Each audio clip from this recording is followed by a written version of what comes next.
নমস্কার বন্ধুরা, গপ্পসপ্প সাথে মিষ্টিতে আমার সকল শ্রোতা বন্ধুকে স্বাগত জানিয়ে শুরু করছি আজকের এপিসোড। আজ আপনাদের জন্য থাকছে শীর্ষেন্দু মুখোপাধ্যায়ের অদ্ভুতুড়ে সিরিজ থেকে নেওয়া ডাকাতের ভাইপো গল্পটির প্রথম পর্ব। গল্পটি এই সিরিজের ৩৩তম গল্প। ২০০৭ সালে আনন্দবাজার পত্রিকার শারদীয়া সংখ্যায় এটি প্রথম উপন্যাস হিসেবে স্থান পায়। গল্প এগোতে থাকে পরগনার বিখ্যাত ডাকাত ও তার ভাইপো এবং কাশিরামকে কেন্দ্র করে। শীর্ষেন্দু মুখোপাধ্যায়ের চেনা শৈলীতে গল্পে যোগ হয় নানা অলৌকিক বা অদ্ভুত ঘটনা, হাস্যরসাত্মক পরিস্থিতি এবং রহস্যময় চরিত্র। শান্ত কাশীবাবুর জীবনে এই ডাকাত এবং তার নিজের পরিবারের সদস্যদের কারণে একের পর এক গোলমেলে পরিস্থিতির সৃষ্টি হয়।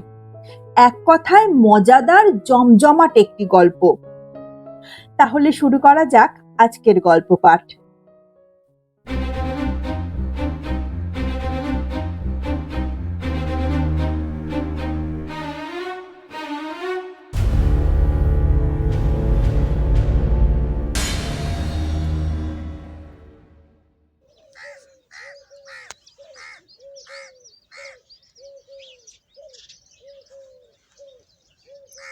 কাশীবাবু সকালে তার বাগানে গাছপালার পরিচর্যা করছেন। সঙ্গে তার বহুকালের পুরনো মালি নরহরি। নরহরি শুধু মালিই নয়, সে বলতে গেলে অনেক কাজের কাজী। তবে সে ভারী ভীতু লোক, দুনিয়ার সব কিছুতেই তার ভয়। দিনে দুপুরে একটা গোলাপ ডালের ন্যাড়া মাথায় গোবরের টুপি পরাতে পরাতে হঠাৎ সে বলে উঠল, হয়ে গেল, ওই এসে পড়েছে, আর উপায় নেই কর্তা মশাই, সব একেবারে চেঁচে পুষে নিয়ে যাবে। নরহরির আগ্রম বাগ্রমকে তেমন গুরুত্ব দেন না কাশীবাবু। কুমড়োর ভাঙা মাচাটায় বাঁধন দিতে দিতে বললেন, কার কথা কইছিস, কে এলো? ওই যে দেখুন না, মুস্কো চেহারা, বাঘের মতো গুল্লু গুল্লু চোখ, ঝাঁকড়া চুল, কোমরে নির্ঘাত সরাসরি আসে। কাশীবাবু দেখলেন ফটকের বাইরে একটা উটকো লোক দাঁড়িয়ে উকি ঝুঁকি মারছে বটে, তবে নেহাত হাঘরে চেহারা, রোগা মতো, গালে খোঁচা খোঁচা দাড়ি, পরনে একখানা চেক লুঙ্গি, গায়ে সবুজ রঙের একখানা কামিজ, কাঁধে লাল গামছা, মাথায় ঝাঁকড়া চুল আছে বটে, কিন্তু চেহারা মোটেই ভয়ঙ্কর নয়। অনেক সময় সাহায্য টাহায্য চাইতে দু একজন গায়ে ঢুকে পড়ে, এ তাদেরই কেউ হবে হয়তো। কাশীবাবু হাতটা ঝেড়ে ফটকের কাছে এগিয়ে গিয়ে বললেন, কে হে বাপু তুমি? হ্যাঁ, কাকে খুঁজছো? লোকটা একগাল হেসে বলল, বাগানখানা বড় সরেস বানিয়েছেন তো মশাই, কি ফলন, গাছপালার কি তেজ, দেখলেও চোখ জুড়িয়ে যায়। কাশীবাবু খুশি হয়ে বললেন, তার হবে না, মেহনত বড় কম করতে হয় না, গাছপালার আদর যত্ন করি বলেই না তারা ফলন্ত ফুলন্ত হয়ে ওঠে। লোকটা মাথা নেড়ে বলে, বড় খাঁটি কথা মশাই, আদর যত্নটাই তো আসল কথা। আদর যত্ন না পেলে সব জিনিসই কেমন দর কচা মেরে যায়। এই আমার অবস্থায় দেখুন না, কত কি হতে পারতুম, কিন্তু হলুম একটা লবডঙ্কা, যত্নই হলো না আমার। কাশীবাবু দয়ালু মানুষ, নরম গলায় বললেন, আহারে, যত্ন করার কেউ নেই বুঝি? কে আর থাকবে বলুন, মা মরা ছেলের জীবন বড় দুঃখের। মা মরে যাওয়ায় বাবা বিবাগী হয়ে গেলেন, জ্ঞাতিরা এসে সব বিষয় সম্পত্তি দখল করে নিল। সেই ছেলেবেলা থেকে সাতঘাটের জল খেয়ে ঘুরে বেড়াচ্ছি মশাই। কাশীবাবুর চোখ ছলছল করতে লাগলো। দুঃখের কথা তিনি মোটেই সইতে পারেন না। ধুতির খুঁটে চোখের কোণ মুছে ধরা গলায় বললেন, আহারে, সত্যিই তো, তুমি বেশ দুঃখী লোক হে। লোকটা গম্ভীর হয়ে বলে, যে আজ্ঞে, আমাকে দুঃখের তুবড়িও বলতে পারেন, নিদেন ফুলঝুরি তো বটেই। উদ্বিগ্ন হয়ে কাশীবাবু বললেন, তাহলে তোমার উপায় কি হবে বাপু? লোকটা দীর্ঘশ্বাস ছেড়ে বলে, আগে উপায় তো কিছু দেখাই যাচ্ছে না। খুড়ো মশাইকে খুঁজে না পেলে উপায় হওয়ার জো নেই কি না? নরহরি এতক্ষণ কথা কয়নি। এবার কাশীবাবুর পিছন থেকে সে খিচিয়ে উঠে বলল, তা বাপু গায়ে খুড়ো জ্যাঠার অভাব কি? মেলাই পাবে। যাও না, খুঁজে দেখো গিয়ে। কাশীবাবু একবার নরহরির দিকে ভর্ৎসনার চোখে চেয়ে ফের লোকটার দিকে মুখ ঘুরিয়ে বললেন, তা বাপু তোমার খুড়ো মশাই কি এই গাঁয়েই থাকেন? লোকটা ঠোঁট উল্টে বলল, কে জানে মশাই, থাকতেই পারেন। বাপ বিবাগী হওয়ার সময় বলেছিলেন, ওরে খাদু, তোর যে কি হবে কে জানে। যদি পারিস তবে তোর খুড়োকে খুঁজে দেখিস, তাকে পেলে তোর একটা হিল্লে হবে। তা মশাই সেই থেকে খুড়োকে কিছু কম তো খুঁজলুম না। অ, পেলে না বুঝি? একেবারেই যে পাইনি তা বললে ভুল হবে। কখনো অর্ধেকটা কখনো সিকিটা পাওয়া যাচ্ছে বটে, কিন্তু গোটাগুটি খুড়ো মশাইকে নাগালে আর পেলুম কই? তাজ্জব কথা, খুড়োর আবার সিকি আধুলিও হয় নাকি হে? হ্যাঁ, আরে বাবা, তোমার খুড়ো মশাইয়ের তো একটা ঠিকানা আছে নাকি? মাথা নেড়ে খাদু বলে, তা তো আছেই, থাকবারই কথা, ঠিকানা না থাকার জো নেই। কিন্তু মুশকিল হলো, সেটা আবার আমার বাবা আমাকে বলেননি। তাই তো গরু খোঁজা খুঁজতে হচ্ছে মশাই। মেহনত বড় কম যাচ্ছে না। মাঝে মাঝে তো মনে হয় এত মেহনতে ভগবানকেও পাওয়া যেত, তো খুড়ো মশাই তো কোন ছাড়। ঠিকানা না থাকলেও নাম তো একটা আছে রে বাপু। একগাল হেসে খাদু বলল, তার নেই? খুব আছে, দিব্যি নাম মশাই, রাখাল হরি গড়াই। নবগ্রামে রাখাল গড়াইকে পেলুম বটে খুঁজে, কিন্তু তিনি কালীর দিব্যি কেটে বললেন যে তিনি নিকষী রাখাল, রাখালের সঙ্গে কোনো হরিটরি নেই মোটেই। তারপর ধরুন শীতলাপুরের হরিপদ গড়াই, তাকে পাকড়াও করতেই তিনি ভারী রেগে গিয়ে বললেন, কেন হে বাপু, হরিপদ হয়ে কি আমি খারাপ আছি? আমাকে আবার একটা রাখাল গছাতে চাইছো কেন? তোমার মতলবটা কি হে? তারপর ধরুন মদনপুরে খুড়ো মশাইকে প্রায় পেয়েই গিয়েছিলুম, রাখাল হরি গড়গড়ি। যতই বলি যে গড়গড়ি নয়, ওটা আসলে গড়াই, ততই তিনি গড়গড় করে গড়জাতে থাকেন। ঘন্টা দুই যুঝেও তাকে কিছুতেই মানাতে পারলুম না যে তিনি গড়গড়ি নাও হতে পারেন, এবং গড়াই কিছু খারাপ কথাও নয়। তাহলে তো মুশকিলই হলো হে। তা তোমার খুড়ো মশাই কি বেশ পয়সাওয়ালা লোক? খাদু চোখ বড় বড় করে বলে, তা তো বটেই, কুঠি বাড়ি লুট করে কয়েক লাখ টাকা হাতিয়ে পালিয়ে গিয়েছিলেন যে, তারপর ডাকাত হিসেবে তার আরো নাম ডাক হয়। হ্যাঁ, ডাকাত? বলে কাশীবাবু হাঁ করে চেয়ে রইলেন। যে আজ্ঞে, তেমন চুনোপুটি ডাকাতও নন, তার মাথার দাম এখন লাখ টাকা। ওরে বাবা, শুনেই যে আমার হৃদকম্প হচ্ছে।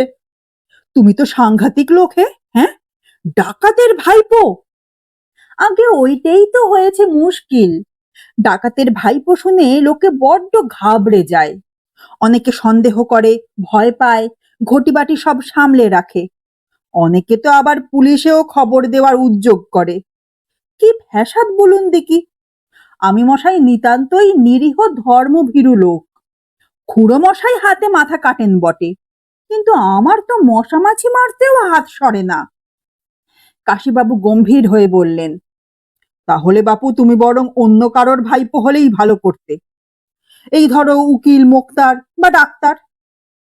ডাকাতের ভাইপো হওয়াটা মোটেই ভালো কথা নয়। আগে সে কথাও খুব ভাবি জানেন, আমার যা স্বভাব, তাতে ওরকম একজন ডাকসাইটে ডাকাতের ভাইপো হওয়াটা মোটেই ঠিক হয়নি। তিনি লাখো লাখো টাকা লুটছেন বটে, কিন্তু আমি মরছি বিবেক দংশনের জ্বালায়। এই তো দেখুন না, দিন দুই আগে নারায়ণপুর গাঁয়ের হাটখোলায় এক ছড়া সোনার হার কুড়িয়ে পেলুম। তা ভরিটা পর্যন্ত হবেই, কিন্তু যেই হাতে নিয়েছি অমনি যেন বিছুটি পাতার জ্বালা। সে যে কি জ্বলুনি মশাই, কি বলবো। তারপর সারা গাঁ তোলপাড় করে যার হার হারিয়েছিল সেই খুকিটিকে খুঁজে বের করে তার হাতে হার ছড়া তুলে দিয়ে তবে নিষ্কৃতি। হুম, তাহলে তো বাপু তুমি বেশ দোটানার মধ্যেই পড়েছো। একদিকে ডাকাত খুঁড়ো, অন্যদিকে বিবেক বুড়ো। যথার্থই বলেছেন মশাই। এই দুদিকের টানা হেঁচড়ায় বড্ড জেরবার হচ্ছি। সত্যি কথা বলতে কি, বিবেক দংশন যেমন আছে, তেমনি খিদের জ্বালাও তো আছে। বাইরে থেকে দেখলে ঠিক বুঝবেন না, আমার ভিতরে বিবেক আর খিদের কেমন সাংঘাতিক লড়াই চলছে। ওফ, সে যেন একেবারে সন্ধে উপসন্ধের যুদ্ধ। কখনো বিবেককে ধরে খিদে এমন আছাড় মারে যে বিবেকের অক্কা পাওয়ার দশা। কখনো আবার বিবেক তেড়ে ফুঁড়ে উঠে খিদেকে এমন চেপে ধরে যে খিদের তখন দম আটকে মরার অবস্থা। তাই খিদে যখন মাঝে মাঝে চাগার দিয়ে ওঠে, তখন কখনো সখনো চুরি ডাকাতি করতে যে ইচ্ছে যায় না তা নয়। তখন যেন খুড়োমশাই আমার ঘাড়ে ভর করেন। এই তো গেল সপ্তাহে গোলকগঞ্জে দিন দুই উপোসের পর দুর্বল শরীরে একটু ঘোরাঘুরি করছি। হঠাৎ দেখি একটা বাড়ির বাগানের বেড়ার ধারে একটা পেঁপে গাছে একেবারে হাতের নাগালে একখানা হলুদ বরণ পাকা পেঁপে ঝুলে আছে। যেই না দেখা, অমনি আমার খিদে লাফিয়ে উঠে বিবেককে কনুইয়ের ধাক্কায় সরিয়ে পাই পাই করে ছুটলো। কাশীবাবু চোখ গোল গোল করে বললেন, বটে, তারপর কি হলো? আগে খিদে তো প্রায় জিতেই গিয়েছিল আর কি। আর একটু হলেই মহাপাপটা করেই ফেলছিলুম প্রায়। কিন্তু হাত বাড়িয়ে পেঁপেটা যখন সাপটে ধরেছি, তখনই ভিতর থেকে বাঘের মতো বিবেক গর্জন করে উঠল, খবরদার খাদু, এখনো পৃথিবীতে চন্দ্র সূর্য উঠছে, এখনো গঙ্গায় জোয়ার ভাটা খেলছে, এখনো গরুর দুধে সর পড়ে, এখনো দধি মন্থন করলে মাখন ওঠে, এখনো পাটালি গুড় দিয়ে পায়েস হয়। তাই বলছি, এ পাপ তোর ধর্মে সইবে না। বুঝলেন মশাই, কি বলবো, বিবেকের সেই বাঘা গর্জনে শরীরে যেন ভূমিকম্প হতে লাগলো। মনস্তাপে মনটা ভরে গেল। হাত সরিয়ে নিলুম। পেঁপেটা যেমন ঝুলছিল তেমনই ঝুলে রইল। কাশীবাবু একটা দীর্ঘশ্বাস ছেড়ে বললেন, উফ, যাক বাবা, পেঁপেটার জন্য ভারী দুশ্চিন্তা হচ্ছিল আমার। যে আগে হওয়ারই কথা।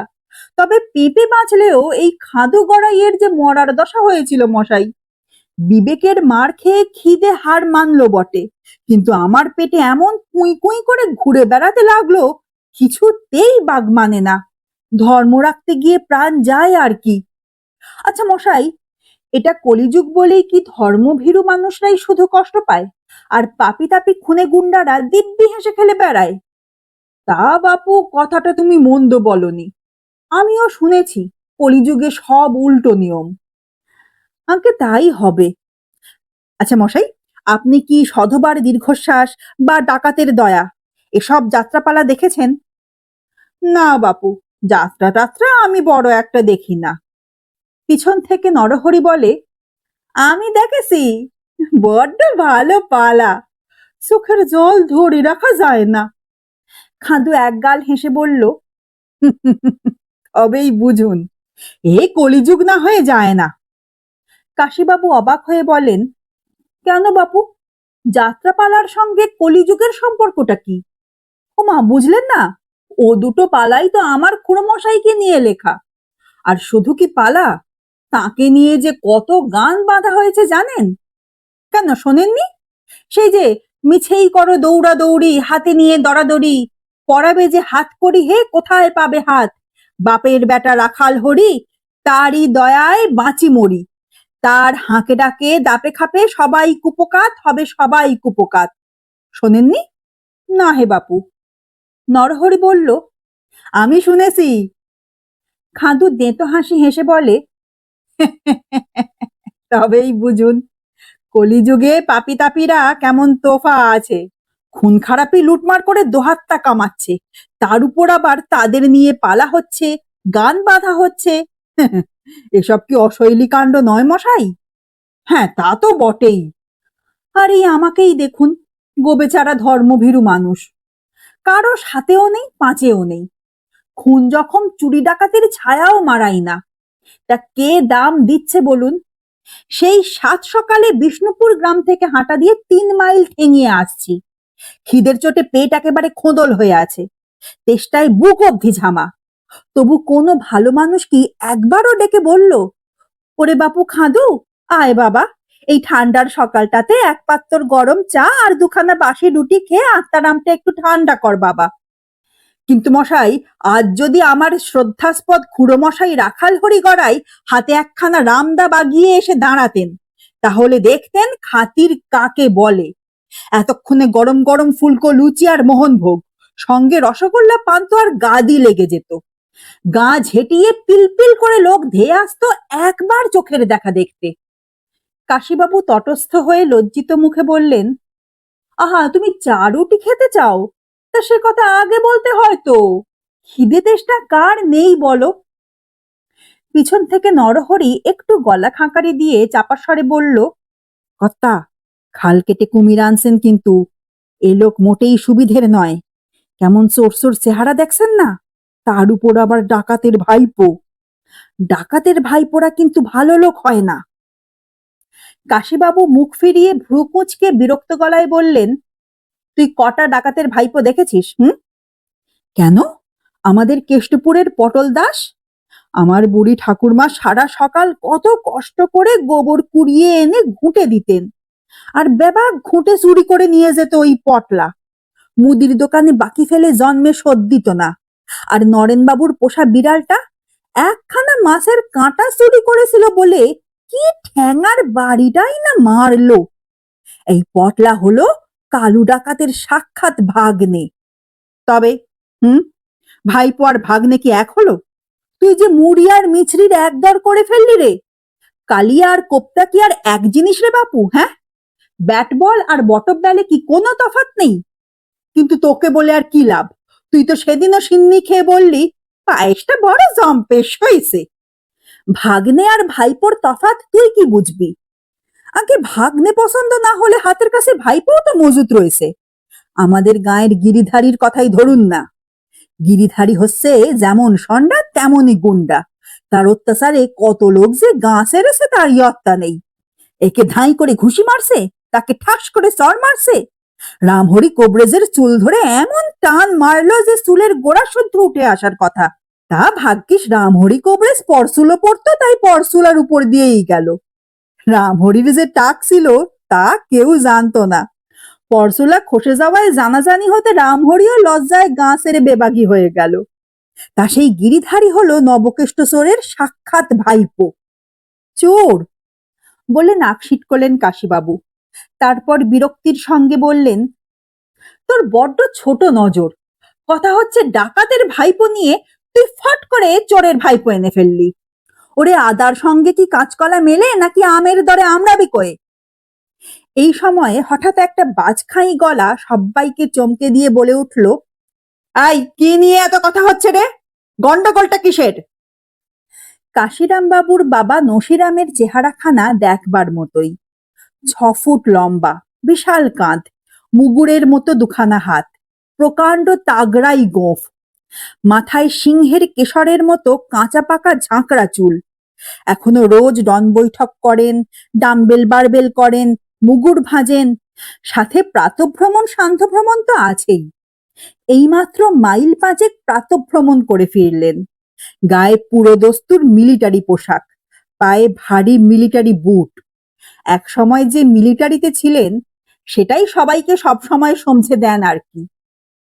কাশীবাবু তার বাবাকে জমের মতো ভয় খান, এখনো চোখের দিকে চেয়ে কথা কন না। বাবার জেরার জবাবে মিনমিন করে বললেন, আগে না, মানে এই ডাকাতের ভাইপো নিয়েই কথা হচ্ছিল আর কি। নসিরাম গর্জন করে উঠলেন, ডাকাত? কোথায় ডাকাত? নরহরি তাড়াতাড়ি খাদুকে দেখিয়ে দিয়ে বলে উঠল, আগে এই যে ইনি। বটে, যা তো, দৌড়ে গিয়ে কোদালটা নিয়ে আয়। নরহরি অবাক হয়ে বলে, আগে কোদাল? কোদাল দিয়ে কি হবে কর্তা বাবা? বাঘা চোখে চেয়ে নসিরাম বজ্রগম্ভীর গলায় বললেন, কোদাল দিয়ে বাগানের উত্তর পূব কোণে একটা 3 হাত লম্বা আর 1.5 হাত চওড়া গর্ত খুঁড়ে ফেলতে শিগগির। এই ডাকাতটাকে আজ জ্যান্ত পুঁতে ফেলবো। কাশিরাম তটস্থ হয়ে বললেন, আগে বাবা মশাই, এই প্রাতঃকালে খুন খারাপি কি ভালো দেখাবে? নসিরাম গর্জে উঠলেন, কেন? প্রাতঃকালে ডাকাতকে জ্যান্ত পুঁতলে দোষ হচ্ছে কোথায়? আগে এ ঠিক ডাকাত নয়, ডাকাতের ভাইপো। ওই একই হলো। যা যা তাড়াতাড়ি কোদাল এনে গর্তটা করে ফেলতো নরহরি। খাদু গড়াই কিন্তু মোটেই ঘাবড়ালো না। হাত জোর করে কপালে ঠেকিয়ে মিঠে এবং মোলায়েম গলায় বলল, পেন নাম হই কর্তা বাবু। এই এতক্ষণ এদের সঙ্গে কথা কয়ে ঠিক সুবিধে হচ্ছিল না। এই আপনার গলাটা শুনে পিলেটা এমন চমকালো যে শরীরটা এখন বেশ ঝরঝরে লাগছে। পুরুষ সিংহ বলে কথা, হ্যাঁ? দেশে পুরুষ সিংহের বড়ই অনটন কর্তা বাবা। ও, যেমন গামা পালোয়ানের মতো চেহারা আপনার, তেমনই রাজা গজার মতো ভাবভঙ্গি। দেখে বুকটা ভরে গেল। তা আপনি মারতে চাইলে মরেও সুখ। শিয়াল কুকুরের হাতে মরার চেয়ে বাঘ সিংহের হাতে মরাই ভালো, কি বলেন? বেশ বুক ফুলিয়ে পাঁচজনকে বলা যায়। নসিরাম প্রশস্তি শুনে আত্মপ্রসাদের হাসি হেসে বললেন, তবে? খাদু গদগদ হয়ে বলে, উচিত কথাই কইছি কর্তা বাবা। মরণকালে মিছে কথা কই আর লাভ কি বলুন? পাপের বোঝা আরো ভারী হবে বই তো নয়। আমার খুড়ো রাখাল হরি গড়াই ডাকাত বটে, কিন্তু আপনার কাছে নস্যি। আমাদের গায়ের হরু পালোয়ান একসঙ্গে চারজন পালোয়ান কি চিৎ করতো বটে, কিন্তু তাকে দেখলেও এমন ভক্তি ছেদ্দা হয় না। কিংবা ওই হরগোবিন্দপুরের বিশ্বেশ্বরের কথাই যদি ওঠে, পাগলা হাতির সুর ধরে টেনে জিলিপির মতো সুরটাকে পাকিয়ে এমন কাণ্ড করেছিল যে হাতির ছেড়ে দে মা কেঁদে বাঁচি অবস্থা। তা সেই হাতিবীর বিশ্বেশ্বরও আপনার ধারে কাছে আসতে পারে না। এই যে আপনার সামনে দাঁড়িয়ে আছি, মনে হচ্ছে আসলে মানুষ তো নয়, যেন বরফ মাখানো পাহাড়। নসিরাম সায় দিয়ে ঘন ঘন মাথা নাড়লেন। তারপর ভ্রু কুঁচকে খাদুকে একটু দেখে নিয়ে বললেন, এ, এই চেহারা নিয়ে ডাকাতি করিস? ছ্যা ছ্যা, তোর তো বুকের ছাতি ৩৩ ইঞ্চির বেশি নয়। অমন প্যাকাটির মতো সরু হাত দিয়ে সরকি তলোয়ার চালাবি কি করে? আর অমন মিহিন গলায় হাড়ে রেড়ে বলে হাঁকার ছাড়লে ও যে শেয়ালের ডাকের মতো শোনাবে। সব জিনিসেরই একটা প্রশিক্ষণ আছে, বুঝলি? খাদু ভারী কাচুমাচু হয়ে বলে, আগে দুনিয়ায় তো কত কি শেখার আছে কর্তা বাবা, কিন্তু শেখায় কে বলুন? অমন রাখাল হরির ভাইপো হয়ে আজ অব্দি হাতে খড়িটাও হয়ে উঠল না, তেমন শিক্ষকই বা দেশে আর কোথায় বলুন? তার আর ভাবনা কি?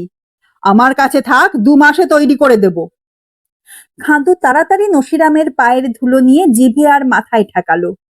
ধরা গলায় বলল, আগে আগে আজ যে কার মুখ দেখে ঘুম থেকে উঠেছিলুম। নরহরি হাঁপাতে হাঁপাতে এসে বলল, কর্তা বাবা, এই যে কোদাল এনেছি। নসিরাম ভারী অবাক হয়ে বললেন, কোদাল? কোদাল দিয়ে কি হবে রে? কেন, ডাকাতটাকে জ্যান্ত পুঁতবেন বলে গর্ত করতে বললেন যে? নসিরাম নাক মুচকে বললেন, আরে দূর, এটাকে ডাকাত বললে ডাকাতের অপমান হয়। আগে এটাকে তাগড়াই একটা ডাকাত বানাই, তবে তো জ্যান্ত পুঁতবার কথা ওঠে। এরকম একটা হাড় জিরজিরে শিরিঙ্গে চেহারার ডাকাতকে পুঁতে কি আর জুত হয় রে? লোকে যে ছ্যা ছ্যা করবে। তুই বরং এর জন্য ১ গোছা রুটি আর ১ বাটি গরম ডালের ব্যবস্থা কর দেখি। দুপুরে মুরগির শুড়োয়া আর রাতে পাঁঠার মাংস।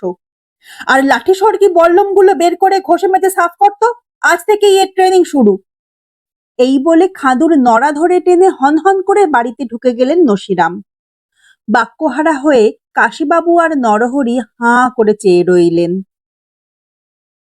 এত্তেলা পেয়ে বটেশ্বর আর বিশ্বেশ্বর হেলে দুলে এসে হাজির। দুজনেরই বেশ মজবুত চেহারা। একটা কুস্তির আখড়া আছে, তাতে ১০টা গাঁয়ের ৫০-৬০টা ছেলে কুস্তি শিখতে আসে। ডলাই মলাইতে বিশ্বেশ্বর আর বটেশ্বরের খুব নাম। নসিরাম বললেন, ওরে বিশু, ওরে বটু, দেখতো বাবা, এই টিং টিং এ ডাকাতটাকে মানুষ করতে পারবি কিনা? ডাকাত শুনে একটু ভরকে গিয়ে বটেশ্বর বলে উঠল, ওরে বাবা, ডাকাত তো সর্বনেশে ব্যাপার কর্তা। বাঘা কুকুর পুষুন, দুষ্টু গরু পুষুন, এমনকি বাঘ সিংহ পুষুন, তাও ভালো, কিন্তু ডাকাত পোষাটা আপনার ঠিক হচ্ছে না। নসিরাম গম্ভীর হয়ে বললেন, আহা, ওসব তো সবাই পোষে, ওতে মজা নেই। ডাকাত পোষা একটা নতুন ব্যাপার তো নাকি? বিশ্বেশ্বর নীরবে খাদু গড়াইকে ভালো করে দেখে নিয়ে বলল, তা কত দর পড়লো কর্তা? তা যাই দর দিয়ে থাকুন, বড্ড ঠকে গেছেন। এই অচল ডাকাত কে আপনাকে গছিয়ে গেল? এ ডাকাত এ পরগনায় চলবে না। নসিরাম অবাক হয়ে বলেন, বলিস কি রে? হ্যাঁ, একেবারে অচল নাকি? দর কচা মারা শরীর দেখছেন না? এরকম পাকানো শরীরে কি আর মাংস লাগে? আর লাগলেও খরচা মেলা পড়ে যাবে। তারপর ধরুন এই পরগনার সব ডাকাতি হলো রীতিমতো পালোয়ান। প্রহ্লাদ ডাকাত এখনো বেঁচে, লোকে বলে প্রহ্লাদ না জল্লাদ। ওই নামে একখানা পালাও তো বেঁধেছিল হরিহর নিয়োগী। সেই পালা বিষ্ণুপুরে 7 দিন ধরে ডবল শো হাউসফুল গিয়েছে। স্বয়ং প্রহ্লাদ সেই পালা দেখে হাপুস নয়নে কেঁদেছিল। আর শুধু প্রহ্লাদই বা কেন, মোটকা মল্লিক, টেকো টগর কুমার, গুফো গণেশ, হাড় ভাঙা হারাধন, লেঠের ললিত, মারকুটে মহেশ, চাক্কু চাপল, সরকি সতীশ, বাঘা বগলা, কার পাশে একে দাঁড় করাবেন বলুন তো? নসিরাম একটু দমে গিয়ে বলেন, না রে, যতটা ভাবছিস ততটা নয়। এলে মাছে, এই তো 12খানা রুটি আর 1 বাটি ডাল সেটে দিল, সঙ্গে আবার 1 খাবলা বেগুন পোড়া। তার উপর গায়ে ডাকাতের রক্তও তো আছে। ওর খুড়ো নাকি মস্ত ডাকাত। বিশ্বেশ্বর অবাক হয়ে বলে, নাকি? তা তোমার খুড়োর নাম কি হে? খাদু বিনয়ের সঙ্গেই বলল, আগে রাখাল হরি গড়াই। বিশ্বেশ্বর একটু ভেবে নিয়ে মাথা নেড়ে বলল, না কর্তা, এ পরগনার নয়। নসিবাবু একটু তোয়াজ করে বললেন, একটু নেড়ে চেড়ে দেখ না বাবা, ডলাই মলাই করলেই দেখবি আঙুল ফুলে কলা গাছ হয়ে উঠেছে। আমার তো দেখেই মনে হয়েছিল এর ভিতরে ডাকাতির জীবাণু একেবারে বীজ বীজ করছে। সে আপনি যখন বলছেন কর্তা, তখন দেখাই যাক। ওহে বাপু, একটু উঠে দাঁড়াও তো। খাদু উঠবার আগেই 2 পালোয়ান দুদিক থেকে এসে তার নড়া ধরে হ্যাঁচকা টানে খাড়া করে দিল। বটু বলল, প্রথমটা একটু হালকা কাজি দিচ্ছি, 200 বৈঠক মারো তো বাপু। খাদুর চোখ কপালে উঠল। 200? বলেন কি মশাই? স্কুলে অব্দি 10 বারের বেশি ওঠবোস করায় না। আর এই ভরা পেটে বেশি নড়াচড়া করলে বদ হজম হবে, যে অম্বল হয়ে যাবে তো। বিশু নসিবাবুর দিকে চেয়ে বলে, শুনলেন কর্তা? ডাকাতের অম্বল হয় কখনো শুনেছেন? নসিবাবু হেঁকে বললেন, ওরে ঠিকই বৈঠক মারবে, একটু কোতকা টোতকা দিয়ে দেখ না, আর ভাঙতেই যা সময় লাগে। বিশু পট করে খাদুর বাঁ পাঁজরে 2 আঙুলে একটা খোঁচা মারতেই খাদু বাপরে বলে লাফিয়ে উঠল। বিশু মাথা নেড়ে বলল, এ হে, এই যে একেবারে ভুসিমাল গজিয়ে গিয়েছে আপনাকে কর্তা। পাঁজরার হাড় তো একেবারে প্যাকাটির মতো মুড়মুড় করছে। বটুও খুব চিন্তিত মুখে বলল, দাবনায় তো মাংসই নেই কর্তা। নসিবাবু বিরক্ত হয়ে বললেন, এই শোনো বাপু, একটা গাঁট্টা গোট্টা চেহারার লোক পেলে তাকে তৈরি করা তো সোজা কাজ। তাতে কি মজা আছে কিছু? এই তালপাতার সেপাইকে যদি পালোয়ানি না বানাতে পারলি, তবে কিসের মুরত তোদের? বিশু লজ্জিত মুখে বলল, তা কর্তা যখন বলছেন মেহনত করলে অচল পয়সাও যখন চালানো যায়, তখন আমরাও চেষ্টা করে দেখব। তবে আপনার একটু খরচাপাতি যাবে, এই যা। বটু খাদুর দিকে চেয়ে বলে উঠল, কি হে বাপু, বৈঠক মারবে নাকি ফের খোঁচাখুচি করতে হবে? খাদু পিটপিট করে দুজনের দিকেই ভয়ে ভয়ে চাইল। তারপর বলল, যে খোঁচা মেরেছেন মশাই, তাতেই তো শরীর একেবারে ঝনঝন করছে। বৈঠক যে মারবো, হাঁটুতে যে জোরই পাচ্ছি না মোটে। তা জোরাজুরি যখন করছেন, তখন অগত্যা মারতেই হয়। এই বলে খাদু টপাটপ বৈঠক মারতে শুরু করলো। নসিবাবু করগুনে হিসেব রাখতে রাখতে মাঝে মাঝে তারিফ করে উঠতে লাগলেন, বাহ বাহ, বহুত আচ্ছা, বহুত আচ্ছা, চালিয়ে যা বাবা, চালিয়ে যা। বাবা বাবা, এই তো দিব্যি হচ্ছে। তা হলো। বটু আর বিশুও হাঁ করে দেখলো। খাদু গড়াই দিব্যি 200টা বৈঠক মেরে একটু হেদাতে হেদাতে বলল, কি হলো তো মশাই? হ্যাঁ, এবার ক্ষমা দিন। 200 বৈঠক মারা যে 4টিখানি কথা নয়, তা বটু আর বিশু ভালোই জানে। ছোঁড়া যে অত বৈঠক একবারে মেরে দেবে তা তারা স্বপ্নেও ভাবেনি। বিস্ময়টা চেপে রেখে বটু বলল, হ্যাঁ তা মন্দ নয়, তবে এ তো অল্পের উপর দিয়ে গেল। এবার তোমার পাঞ্জার জোরটা যে একটু দেখতে হচ্ছে বাপ। এই যে আমার ডান হাতের 5 আঙুল ছড়িয়ে দিলুম, তুমিও তোমার 5 আঙুল দিয়ে কষে ধরো। যে যার ডান দিকে মোচড় দিতে হবে, বুঝলে? নসিবাবু বিশুকে সাবধান করে দিয়ে বললেন, ওরে তুই একটু হিসেব করে মোচড় দিস, তোর তো হাত নয় বাঘের থাবা। বেচারার কবজিটা আবার মট করে ভেঙে দিস না বাবা। না না কর্তা, ও আমি হিসেব করেই দিচ্ছি। কিন্তু বিশুর হিসেব একটু উল্টে গেল, কারণ খাদু গড়াইয়ের রোগাপানা হাতখানাকে যতটা দয়া দাক্ষিণ্য দেখানোর কথা ততটা দেখায়নি বিশু। সে বেশ বাঘা হাতে চেপে ধরে পেল্লায় একখানা মোচড় মেরেছে। কিন্তু এ কি, খাদু গড়াইয়ের দুবলা হাতখানা মোটেই পাক খেয়ে গেল না, বরং তার সরু আঙুলগুলো লোহার আঁকশির মতো বেশ বাগিয়ে ধরে আছে বিশুর মোটা মোটা আঙুল। কবজি টসকালো না, বরং যেন একটু একটু করে ডান দিকে ঘুরে যেতে লাগলো। মিনিট খানেক একভাবে থাকার পর আচমকাই একটা রাম মোচড়ে বিশুর হাতখানা উল্টে দিল খাদু। বিশু বাপরে বলে হাতটা ঝাড়তে ঝাড়তে এই বড় বড় চোখ করে খাদুর দিকে চেয়ে রইল। নসিববাবু চেঁচিয়ে উঠলেন, সাবাস সাবাস! কিন্তু ব্যাপারটা বিশ্বাস্যই নয়। বটু বা বিশু কেউ বিশ্বাস করতেই পারছিল না যে এই রোগাপটকা লোকটা বিশুকে গোহারান হারিয়ে দিয়েছে। নসিবাবু বললেন, বলি ব্যাপারটা কি হলো বলতো? হ্যাঁ, ইচ্ছে করে হেরে গেলি নাকি? বিশু গম্ভীর হয়ে মাথা নেড়ে বলল, না কর্তা, এর মধ্যে অন্য ব্যাপার আছে। কি ব্যাপার? এ লোকটা মন্তরতন্ত্র জানে, বোধহয় পিশাচ সিদ্ধ। নসিবাবু হাত নেড়ে মাছি তাড়ানোর ভঙ্গি করে বললেন, দূর দূর, মন্তরতন্ত্র সব কুসংস্কার। মন্তরে কাজ হলে আর লোকে এত কসরত করতো না, বোমা বন্দুকও রাখতো না। ওসব নয় রে, এই খাদু গড়াইয়ের ভিতরে খাদু ডাকাত ফুঁসছে। ও আমি দেখেই চিনেছিলাম, তোরাই তো কেবল তুচ্ছ তাচ্ছিল্য করছিলি। অপমানটা বটুর ঠিক সহ্য হচ্ছিল না। সেও মন্তরতন্ত্রে বিশ্বাসী নয়, ডাকাবুকো লোক। সে হাতে হাত ঘষে দন্ত কিরমির করে বলল, কর্তা, যদি অনুমতি দেন আমি এ ব্যাটাকে একটু যাচাই করি। খাদু কোকিয়ে উঠে বলল, আর না আর না, আমি হেরে গিয়েছি বলেই ধরে নিন না কেন। নসিবাবু গম্ভীর হয়ে বললেন, ওরে জীবনে কি পরীক্ষার শেষ আছে?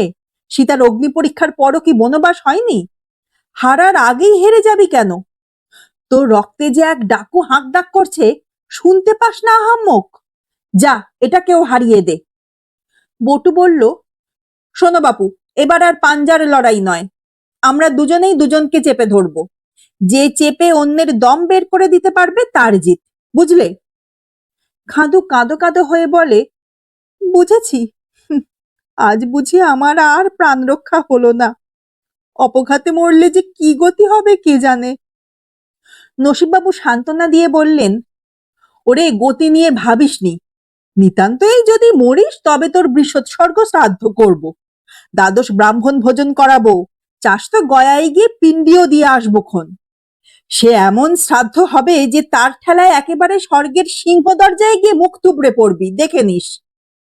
খাদু ঘাড় নেড়ে বলল, যে আজ্ঞে, তবে আর কথা কি। কিন্তু দুঃখের কথা কি জানেন, শ্রাদ্ধের ভোজটা যে আমার ফাঁক যাচ্ছে। লোকে যখন ডেড়ে মুষে সাপটে ভোজ খাবে, তখন যে আমার কপালে হাওয়া ছাড়া আর কিছুই জুটবে না। নসিবাবু মোলায়েম গলায় বললেন, তা তুই চাসটা কি? আগে আগে বলছিলাম কি, ভোজের আগাম বাবদ যদি কিছু মূল্য ধরে দিতেন তাহলে বুকটা ঠান্ডা হতো। ও, সে আর বেশি কথা কি, এই যে এই 50টা টাকা রাখ। তুই যে এত ঘোরেল তা তো এতক্ষণ বুঝতে পারিনি। টাকাটা ট্যাকে গুজে খাদু একগাল হেসে বলল, আগে কর্তা বাবা, এই ট্যাকে টাকা পয়সা থাকলে না মানুষের একটু জোর হয়, এই আর কি। আর সত্যি কথা বলতে কি, এখন যেন হাত পায়ে একটু সার ফিরেছে। বটু মাথা চুলকোতে চুলকোতে মিনমিন করে বলল, আগে আগে কথা, একটা কথা। তোর আবার কি কথা? হ্যাঁ, আগে বলছিলাম কি, আমাদেরও তো বাঁচা মরা আছে, শ্রাদ্ধের ব্যাপার আছে। আমাদেরও তো নিজের শ্রাদ্ধের ভোজ খেতে ইচ্ছে হতে পারে নাকি? তাই বলছিলাম যে। নসিবাবু হাঁ করে কিছুক্ষণ চেয়ে থেকে হুংকার দিয়ে বললেন, তোর মতো জাম্বুবান যদি এই টিংটিঙে তালপাতার সেপাইয়ের হাতে মরে, তাহলে এ গায়ে কেউ আর তোর মুখ দেখবে ভেবেছিস? শ্রাদ্ধ তো দূরের কথা, তোকে শ্মশানে নেওয়ারও লোক জুটবে না। নিজেকেই হেঁটে শ্মশানে গিয়ে নিজের মরা নিজেকেই পোড়াতে হবে, বুঝেছিস? বটু মাথা টাথা চুলকে ঘাড় নেড়ে বলল, আগে বুঝেছি কর্তা। আরো ভালো করে বুঝে দেখ। যদি প্রাণের ভয় থাকে তো মানে মানে বিদেয় হ। আমি গায়ে রটিয়ে দেব যে তুই একটা রোগা দুবলা লোকের ভয়ে ন্যাজ দেখিয়েছিস। তাহলে কি গায়ে আর তোর মান থাকবে, নাকি তোর কুস্তির আখড়ায় আর কেউ কোনো দিন যাবে? বটু এ কথায় ফুঁসে উঠে বলল, এই ছাড় পোকাটাকে ভয়? কর্তা কি যে বলেন, এক্ষুনি এর দম বের করে দিচ্ছি। বলেই তেড়ে এসে খাদুকে জাপটে ধরল বটু, ঠিক যেমন লৌহ ভীম চূর্ণ করতে ধৃতরাষ্ট্র জাপটে ধরেছিলেন। খাদু সেই ভৈমী চাপে কপ করে উঠল। তারপর প্রাণ বাঁচানোর তাগিদে সেও সাপটে ধরল বটুকে। তারপর বিশাল দেহি বটু খ্যাংড়া কাঠির মতো খাদুকে পিষে ফেলতে লাগলো আসুরিক হাতে। প্রথমটাই মনে হচ্ছিল বটে যে বড় অন্যায্য লড়াই হচ্ছে, হেভি ওয়েটের সঙ্গে মস্কিউটো ওয়েট। খাদুর হাড় পাঁজর মরমর করে ভেঙে বুকের খাঁচাটাই যাবে গুঁড়িয়ে। ওই চাপে দম বেরিয়ে গেলেই শেষ। কিন্তু দেখা গেল খাদু পেশাই হয়েও দমখানা ঠিক ধরে রেখেছে, মোটেই টসকাচ্ছে না। মিনিট পাঁচেক গলদঘর্ম হওয়ার পর বটু যখন একটু দম নিয়ে ফের কষন দিতে যাচ্ছে, তখন খাদু একটা গা ঝাড়া দিয়ে টুক করে বটুর নাগাল থেকে বেরিয়ে এলো। বটু হাঁ করে কিছুক্ষণ চেয়ে থেকে চোখ কপালে তুলে বলল, এ কার পাল্লায় পড়েছেন কর্তা? হ্যাঁ, এ তো মনীষীই নয়। বলিস কি? হ্যাঁ, দিব্যি তো দেখতে পাচ্ছি দুটো হাত দুটো পা, ধরের উপর মুন্ডু, মানুষ বলেই তো মনে হচ্ছে। বটু মাথা নেড়ে বলে, না কর্তা, যে কষণ দিয়েছিলাম তাতে যে কোনো পালোয়ানেরই দম বেরিয়ে যাওয়ার কথা।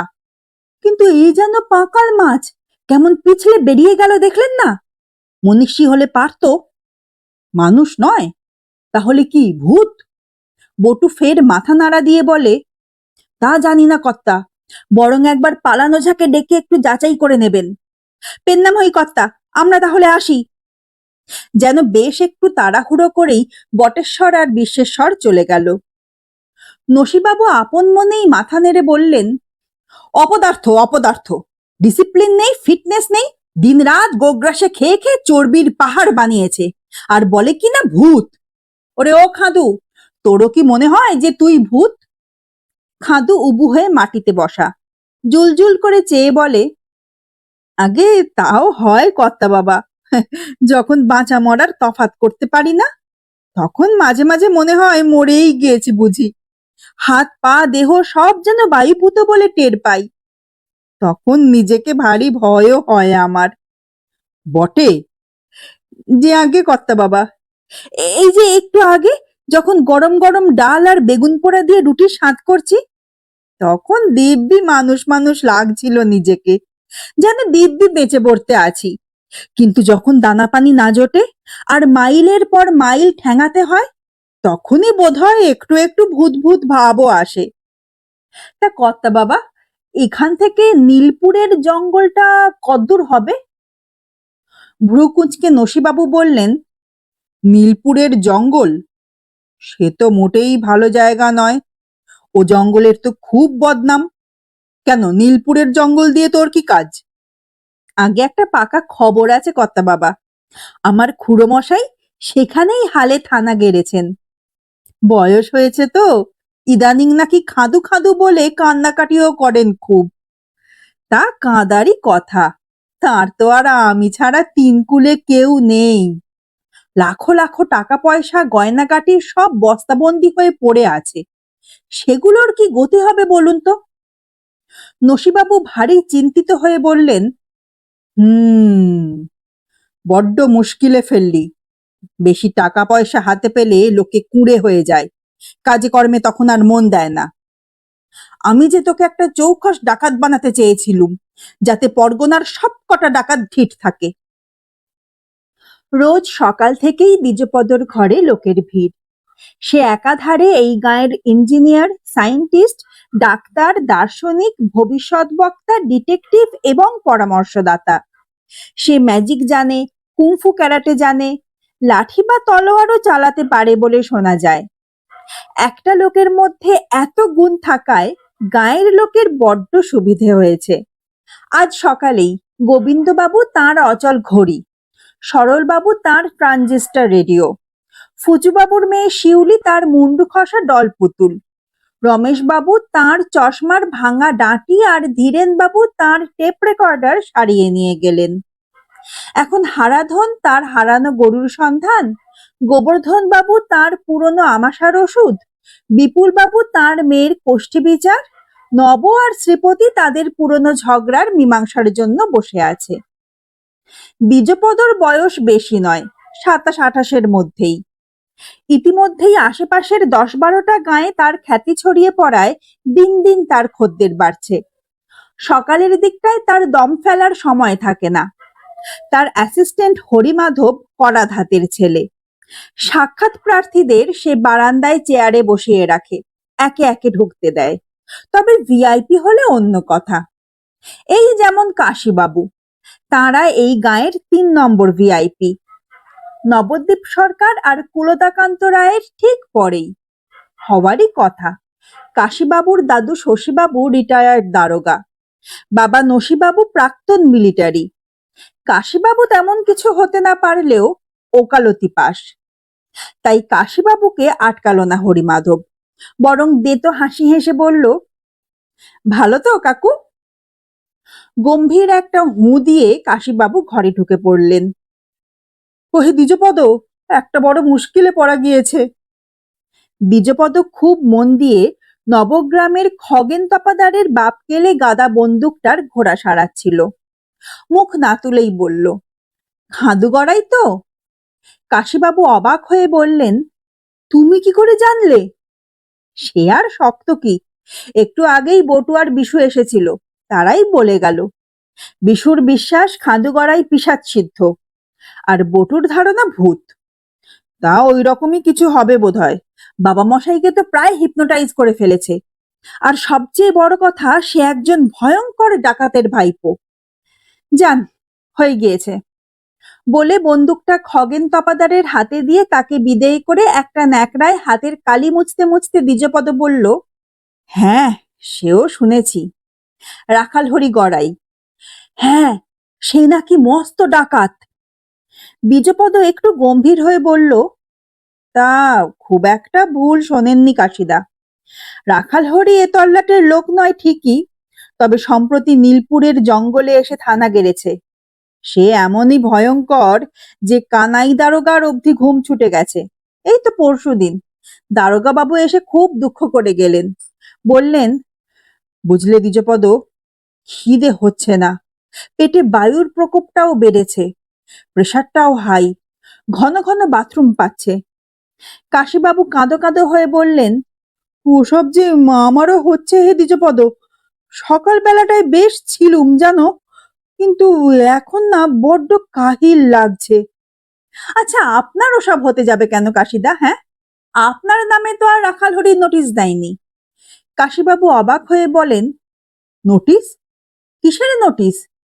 সরকার বাহাদুরের তরফে রাখাল হরির মাথার দাম 1 লাখ টাকা ধার্য করে থানায় নোটিশ ঝুলিয়ে দেওয়া হয়েছিল।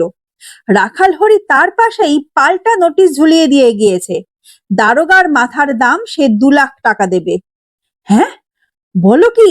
এত আসপদ্দা? কানাই দারোগার দাপটে যে বাঘে গরুতে এক ঘাটে জল খায়। এখন আর খাচ্ছে না, বাঘ দেখলেই গরু এখন অন্য ঘাটে জল খেতে যাচ্ছে। কানাই দারোগার কোমরের বেল্টে 5টা ফুটো আছে, লক্ষ্য করেছেন কি? তার পেটের যা বের ছিল তাতে প্রথম ফুটোতেই বেল্ট বেশ আঁটোসাঁটো হতো। এখন 5 নম্বর ফুটোতে বেল্ট আটকেও তার পাতলুন ঢলঢল করে। আম থেকে একেবারে আমসি হয়ে গেছেন। এই হারে চলতে থাকলে একদিন এমন সূক্ষ্ম শরীর প্রাপ্ত হবেন যে আপনার সামনে দিয়ে গটগট করে হেঁটে গেলেও আপনি কানাই দারোগাকে দেখতেই পাবেন না। এই তো থানায় একজন সেপাই ছুটি নিয়ে দেশে গিয়েছিল, তো সে ফিরে এসে দারোগা বাবুকে চিনতে না পেরে স্যালুট পর্যন্ত করেনি। চোখ কপালে তুলে কাশীবাবু বললেন, বলো কি? হ্যাঁ, কানাই দারোগাকে স্যালুট করেনি? সর্বনেশে ব্যাপার। না হে, এ দেশে আর থাকা যাবে না। এতেই ঘাবড়ে গেলেন কাশিদা? এখনো তো আপনাকে আসল কথাটাই বলা হয়নি।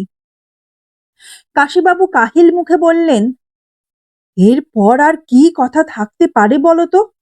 কানাই দারোগারই যদি এত হেনস্থা হয়, তবে আমরা তো কোন ছাড়? আকাশে ভগবান আর মর্তধামে দারোগা পুলিশ, এরা ছাড়া আমাদের আর ভরসা কি বলো? সে তো বটেই, তবু বাকিটা শুনলে কলির শেষে কি ঘটতে চলেছে তার একটা আঁচ পাবেন। রাখালহরি গড়াই সম্পর্কে আপনার কিছু জানা আছে কি? না হে বাপু, শুধু শুনেছি সে খাদুর খুঁড়ো। দ্বিজপদ মুচকি হেসে বলে, তবু সেটাই তার একমাত্র পরিচয় নয়। সে হলো ডাকাতেরও ডাকাত। সাধারণ ডাকাতরা গেরস্ত বাড়িতে চড়াও হয়ে লুটপাট করে, রাখালহরি তা তো করেই, উপরন্তু সে ডাকাতদের উপরেও চড়াও হয়ে তাদের সর্বস্ব লুটেপুটে নিয়ে যায়। আগে যে এলাকায় সে ছিল, সেখানে তার অত্যাচারে 3 জন ডাকাত সর্বশান্ত হয়ে গেছে, 2 জন বিবাগী হয়ে গিয়েছে, একজন তো গলায় দড়ি দিতে গিয়ে স্যাঙ্গারদের হস্তক্ষেপে বেঁচে যায়, আর একজন পাগল হয়ে ঘুরে বেড়াচ্ছে, আর 2 জন গিয়ে জেলখানায় আশ্রয় নিয়ে তবে প্রাণে বেঁচেছে। কাশীবাবু হাঁ করে চেয়ে থেকে বললেন, আর তারই ভাইপো কিনা আমাদের বাড়িতে বসে ডাল রুটি ছাটাচ্ছে। লোকটাকে যে এক্ষুনি পুলিশে দেওয়া দরকার। আপনি ব্যস্ত হবেন না কাশিদা, রাখালহরির ভাইপো শুনলে পুলিশ তার ধারে কাছে যেতেও সাহস পাবে না। আর তার কিছু হলে রাখালহরি কি আর আপনাকে আস্ত রাখবে নাকি? রাখালহরির ওয়ারিশন বলতে তো শুধু ওই ভাইপোটাই আছে, বংশে বাতি দিতে ওই একমাত্র শিবরাত্রির সলতে। রাখালহরির এখন বয়স হয়েছে, লাখো লাখো টাকার একজন উত্তরাধিকারী তো চাই। তাছাড়া সে বুড়ো হলে তার দলের হাল ধরার জন্য তো উপযুক্ত লোক চাই। তাই রাখালহরি এখন হন্যে হয়ে তার ভাইপোকে খুঁজছে। ওরে বাবা, তারা তো তাহলে এলো বলে? আপনি ঘাবড়াবেন না কাশিদা, রাখালহরি যত ভয়ঙ্করই হোক, এই পরগনার ডাকাতরাও তো তাকে ছেড়ে কথা কইবার পাত্র নয়। তাদেরও তো প্রেস্টিজ বলে একটা ব্যাপার আছে নাকি? জল্লাদ প্রহ্লাদ, গুফো গণেশ, হাড়ভাঙা হারাধন, লেঠের ললিত বা সরকি সতীশ, এরা কি কিছু কম যায় নাকি? রাখালহরিকে ঢিট করার জন্য তারা এখন সব এক কাট্টা হচ্ছে, ঘন ঘন গোপন বৈঠকে বসছে। রাখালহরির ওয়ারিশকে তারাও খুঁজছে। এই দ্বিজপদ, তোমাকে একটা কথা কইব। কি কথা কাশিদা? তুমি কি জানো যে ঝড়ে জানলার ভাঙা কপাট যেমন আছাড়ি পিছাড়ি করে, আমার বুকের ভিতরটায় এখন তেমনই হচ্ছে। আমাকে আর বেশি ভয় দেখানোটা কি তোমার উচিত এখন? এখনই হার্ট ফেল হয়ে গেলে আমি এতটা পথ হেঁটে বাড়ি যাব কি করে? তাছাড়া এখনো নাওয়া খাওয়াও বাকি। হার্ট ফেল হওয়া কি অতই সোজা কাশিদা? হ্যাঁ, আপনার হলো গিয়ে বীরের বংশ। ঠাকুরদার শশীরাম হরিরামপুরের ডাকসাইটে দারোগা ছিলেন, আর বাবা নশিরাম ছিলেন লড়াকু মিলিটারি। কাশীবাবু চিন্তিত মুখে বললেন, সেটাও বুঝি রে ভাই। আমার ভিতরেও যে বীর হওয়ার সম্ভাবনা নেই তা নয়, ইচ্ছেও যায়। তবে কি জানো, ওই ভয় ব্যাটাকে নিয়েই মুশকিল। যখনই বীরের মতো কিছু করতে যাই, তখনই ওই ব্যাটা ভয়ে এসে এমন বাগড়া দেয় যে কাজটাই ফসকে যায়। এই তো কদিন আগে মাঝরাতে চোর এসেছিল। জানলায় খুটখুট শব্দ শুনে ঘুম ভাঙতেই চোর চোর বলে চেঁচাতে গিয়েছি, অমনি পাশ থেকে ভয়ে ব্যাটা মুখ চেপে ধরে ধমক দিয়ে বলল, চুপ চুপ, খবরদার চেঁচাসনি। চোরের কাছে অস্ত্র থাকে জানিস না? এই তো গত হাটবারে সকালবেলায় মহিমবাবুকে ষাঁড়ে তাড়া করেছিল। ভাবলাম যে যাই, ষাঁড়টাকে লাঠি দিয়ে তাড়িয়ে বুড়ো মানুষটাকে রক্ষে করি। হাতে লাঠিও ছিল, কিন্তু যেই তেড়ে যাব বলে পা বাড়িয়েছি, অমনি পিছন থেকে ওই ব্যাটা ভয়ে একেবারে কোমর জাপটে ধরে বলল, পাগল নাকি? ওই খ্যাপা ষাঁড়ের মুখোমুখি হতে আছে রে আহাম্মক। মানুষ তো অদৃষ্ট নিয়েই জন্মায় নাকি? মহিমবাবুরও অদৃষ্টে যা আছে তাই হবে, তুই বাগড়া দেওয়ার কে? আচ্ছা দ্বিজপদ, তোমার কাছে কি ভয় তাড়ানোর কোনো ওষুধ আছে? দ্বিজপদ বলে, আহা, ভয়কে তাড়ানোর জন্য অত ব্যস্ত হচ্ছেন কেন কাশিদা? ও আছে, থাক না। তবে ভয়েরও তো মাঝে মাঝে ঝিমুনি আসবে, কিংবা ধরুন মানুষের মতো তারও হয়তো ছোট বাইরে বা বড় বাইরে পাবে, কিংবা ধরুন পায়ে ঝিঝি কাটাতে ভয় হয়তো বারান্দায় পায়চারি করতে গেল, সেই ফাঁকে কাজটা হাসিল করে নিলেই তো হয়। কাজ হাসিল? কিসের কাজ হাসিল হে? শক্ত কাজ করলে যে আপনার অম্বল হয় এ কথা কে না জানে। কাজটা শক্ত তো নয়ই, বরং কাজ বললেও বাড়াবাড়ি হয়। কাজ না বলে বরং বলা ভালো, এই একজনকে একটু চোখে চোখে রাখা আর কি। সে আর শক্ত কি, নড়াচড়া বেশি না করতে হলেই হলো। ওইসব হুড় যুদ্ধ আমার আবার সয় না, এ তো তুমি ভালোই জানো। হ্যাঁ, তার জানি না। আপনার হলো আদরের শরীর, সেবার আপনার দাদু শশীরামের হাম হওয়ায় তিনি হাটে যেতে পারেননি, তাই হাটবারে আপনাকে মোট 2.5 কেজি আলু বয়ে আনতে হয়েছিল বলে আপনি 1 সপ্তাহ শয্যাশায়ী ছিলেন। সে কথা কি আর ভোলা যায় কাশিদা? তারপর সেই যে আপনার বাবা মশাই নশিরাম একখানা ছোট তোষক ছাদে নিয়ে রোদে দিতে বলায় আপনার কম্প দিয়ে জ্বর এসেছিল, সে কথা কি আর বিস্মরণ হওয়ার? তারপর ধরুন গত বছর যে আপনি গরুর গাড়ির ধর্মঘটের দরুন 1.5 মাইল হেঁটে গিয়ে মাসির বাড়ি নেমন্তন্ন খেতে গিয়ে হাঁটুর ব্যথায় কাতর হয়ে 1.5 ডজন রসগোল্লা খেয়েই ক্ষান্ত দিয়েছিলেন, সে কথা বলে যে মাসি আজও হা হুতাশ করেন, এ কথা কে না জানে বলুন? আপনাকে শক্ত কাজ দিলে ভগবান কি আর আমাকে ছেড়ে কথা কইবেন? আরে ওসব পুরনো কথা আবার কেন, কাজের কথাটাই হোক না। তা কার উপর নজর রাখতে হবে? আগে লোকটার নাম খাদু গড়াই। ওর বাবা, শুনেই তো বুকটা কেমন যেন করছে। তাছাড়া উঁকিঝুঁকি মারা খুব খারাপ, উঁকিঝুঁকি মারলে আমার আবার বড্ড গা শিরশির করে। দ্বিজপদ খুব চিন্তিত মুখে ছাদের দিকে চেয়ে গলা চুলকোতে চুলকোতে বলল, তাই তো কাশিদা, বড় মুশকিলে ফেলে দিলেন। ভাবছি বিজয় বাবুকে এখন কি বলি। সম্বন্ধটা যখন আমি করেছি তখন আমারও তো একটা দায়িত্ব আছে। তিনি বড় আশায় বুক বেঁধে রয়েছেন যে। কাশীবাবু তটস্থ হয়ে বললেন, আহা, বিজয় বাবুকে আবার এর মধ্যে টানা কেন? তিনি 7 বেরের শিকারী বিশ্বজয় রায়ের নাতি। বাবা ভুবনজয়ও ছিলেন পকপ্রণালী জয়ী বিখ্যাত সাঁতারু, কামট কুমির হাঙরকেও ডরাতেন না। আপনি যে এত ভীতু সেটা 5 কান হলে বিজয়বাবু তার মেয়ে বুচির সঙ্গে আপনার বিয়ে দেওয়ার কথা কি আর কখনো উচ্চারণ করবেন? তার তো ধারণা শশীরামের নাতি, নশিরামের ছেলে কাশিরাম ও বাপদাদার মতোই ডাকাবুকো লোক। ও আচ্ছা আচ্ছা, ঠিক আছে, না হয় খাদু গড়াইয়ের উপর নজর রাখবো খন। ও আর এমন কি শক্ত কাজ? হ্যাঁ কাশিদা, কাজ খুবই সোজা। খাদু কখন খায় কখন ঘুমোয়, বাঁ ধারে কাত হয়ে ঘুমোয় না ডান ধারে, হাঁ করে ঘুমোয় কিনা বা নাক ডাকে কিনা, এই সব আর কি। তারপর ধরুন দুপুরে বা নিশুত রাতে কোনো সন্দেহজনক লোক তার কাছে যাতায়াত করে কিনা, বা সে কাউকে কোনো ইশারা ইঙ্গিত করে কিনা, কিংবা তার ঝোলায় কোনো অস্ত্রশস্ত্র আছে কিনা। কি পারবেন না? কাশীবাবু আমতা আমতা করে বললেন, হ্যাঁ হ্যাঁ হ্যাঁ হ্যাঁ, তা পারা যাবে বোধহয়। খুব পারা যাবে, খুব পারা যাবে। তারপর শুধু নজর রাখাই তো নয়, মাঝে মাঝে তার কাছে গিয়ে একটু খেজুরে আলাপও জুড়ে দেবেন। এই ধরুন জিজ্ঞেস করলেন, বাপু হে, তুমি কি মিষ্টি পছন্দ করো না ঝাল? আচ্ছা, লাল রং ভালোবাসো নাকি বেগুনি? ঠান্ডা ভালো না গরম? এরকম আগরম বাগরম যা খুশি বলে গেলেই হলো। দেখবেন কথার ফাঁকে হয়তো টক করে আসল কথাটা বেরিয়ে আসবে।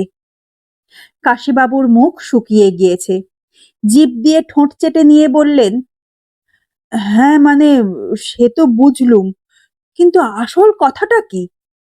সে কি আর আমিই জানি নাকি? এ হলো ছিপ ফেলে বসে থাকার মতো ব্যাপার, মাছ উঠবে কি না তার ঠিক নেই। হ, বুঝেছি। কি কুক্ষণে যে খাদু গড়াই এসে জুটলো কে জানে। ভগবান যা করেন মঙ্গলের জন্যই করেন কাশিদা। কাশীবাবু একটু উত্তেজিত হয়ে বলেন, এর মধ্যে মঙ্গলটা আবার কি দেখলে শুনি? খাদু গড়াই হলো ডাকাতের ভাইপো, তার উপর আবার তান্ত্রিক পিশাচ সিদ্ধ মানুষ। ওরকম বিপজ্জনক লোকের উপর নজর রাখা মানে তো সিংহের খাঁচায় ঢুকে পড়া, প্রাণ হাতে করে কাজ। এর মধ্যে মঙ্গলটা আসে কোত্থেকে? নগদানগদে সব বোঝা যাবে না দাদা, ধৈর্য ধরতে হবে। আর ধৈর্য? হাহ, বাবা মশাইকেও বলিহারি, যাকে তাকে বাড়ির মধ্যে ঢুকিয়ে ফেলেন। এই তো গত বছর এক সাধুকে ধরে এনেছিলেন তার কাছে আকাশে ওরা শিখবেন বলে। শেষ পর্যন্ত সেই সাধু মায়ের এক ছড়া হার, দাদুর পকেট ঘড়ি, 3টে কাঁসার থালা, আমার গরদের পাঞ্জাবি আর নরহরির নতুন গামছাখানা নিয়ে পিঠ টান দিল। তবু কি তার শিক্ষা হয়? এবার আবার কি হবে কে জানে। গুফো গনসা বলিয়ে কইয়ে মানুষ।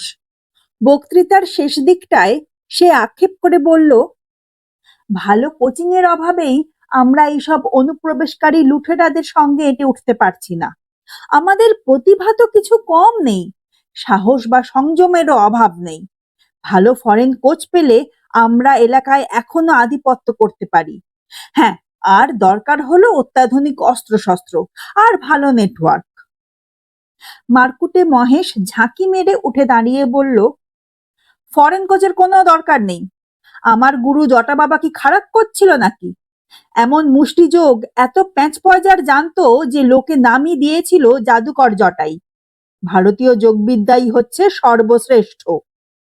এই কথায় চাক্কু চপল আপত্তি করে বলল, ওসব পুরনো যোগবিদ্যা এই যুগে চলে না মশাই। এ হলো কম্পিউটার, লেজার, স্ট্রেসারের যুগ। AK-47 এর সামনে তো আর প্রাণায়াম দিয়ে লড়া যায় না। গোবিন্দদা ঠিকই বলেছে, অত্যাধুনিক অস্ত্রশস্ত্র না হলে ওই রাখাল হরির কাছে মুচলেকা দিয়ে এই এলাকায় বসবাস করতে হবে, যাকে বলে সেকেন্ড গ্রেড সিটিজেন। হাড়ভাঙা হারাধনের ডেরায় কাল রাতেই হানা দিয়েছিল রাখাল হরি। তার সর্বস্ব লুটে নিয়ে গিয়েছে। শুধু তাই নয়, বুকে AK-47 এর নল ঠেকিয়ে কান ধরে ওঠবোস পর্যন্ত করিয়ে গিয়েছে। সেই অবস্থায় এখনো তার চোখ ছলছল করছে।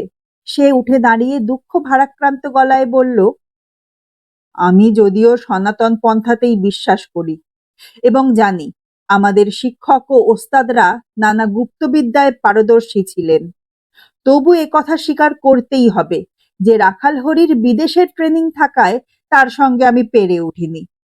বিশ্বস্ত সূত্রে জানতে পেরেছি প্রথম জীবনে কুঠিবাড়ি লুট করে সে চীনে চলে গিয়েছিল।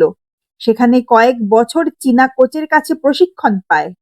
এই যে কাল রাতে সে আমার ছাউনিতে চড়াও হলো, তার মোডাস অপারেন্ডি তো আমরা ধরতেই পারলাম না। ছাউনির চারদিকে শক্ত পাহারা ছিল, তবু যে সে কি করে ব্লিটজক্রিগ করে অত লোককে বোকা বানিয়ে অস্ত্র কেড়ে নিল, তা তো আমি এখনো ঠিক বুঝে উঠতে পারিনি। কথা ঠিক যে আমি শক্তিশালী প্রতিপক্ষের কাছেই পরাজিত হয়েছি, কিন্তু ভাববার বিষয় হলো আমাদের মান উন্নত না করলেও আর চলছে না।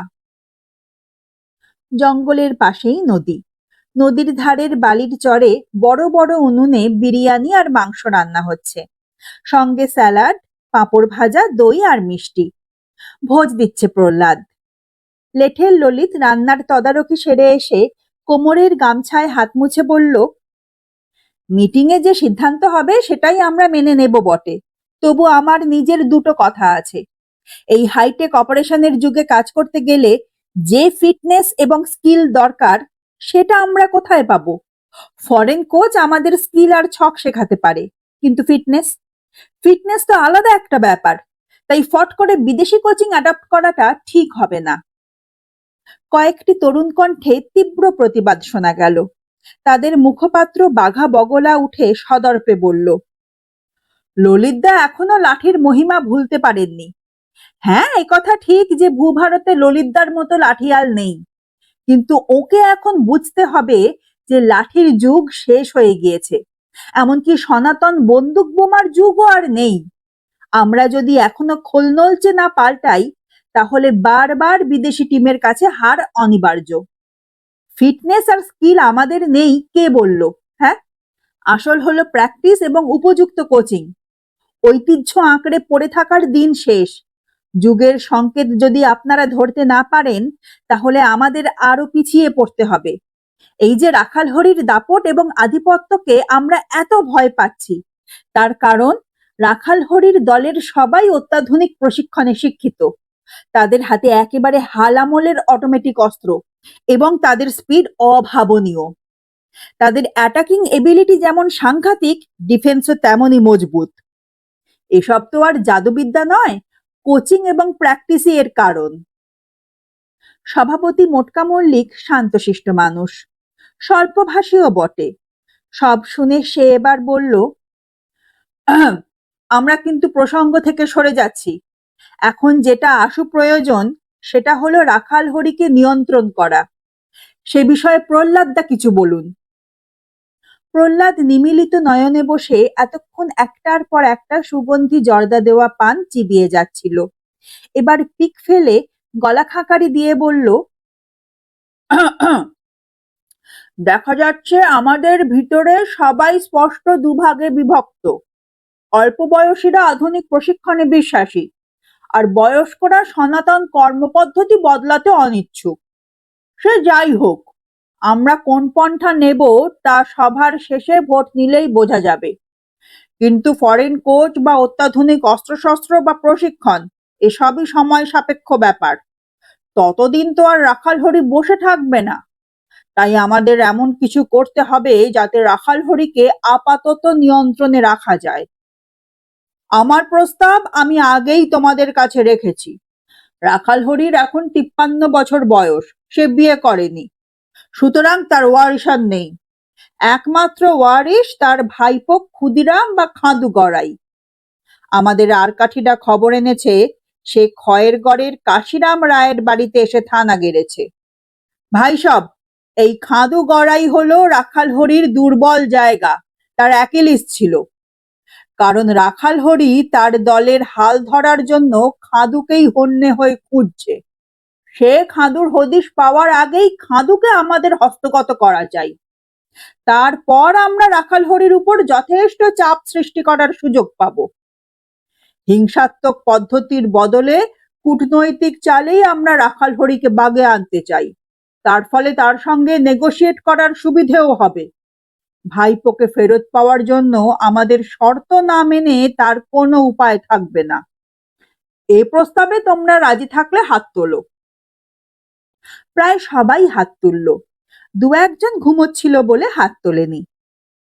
মোটকা মল্লিক গম্ভীর গলায় বলল, এখন তো 0 আওয়ার, কারো কোনো প্রশ্ন থাকলে করতে পারো। তারপর মধ্যাহ্ন ভোজের জন্য সভা মুলতুবি ঘোষণা করা হবে।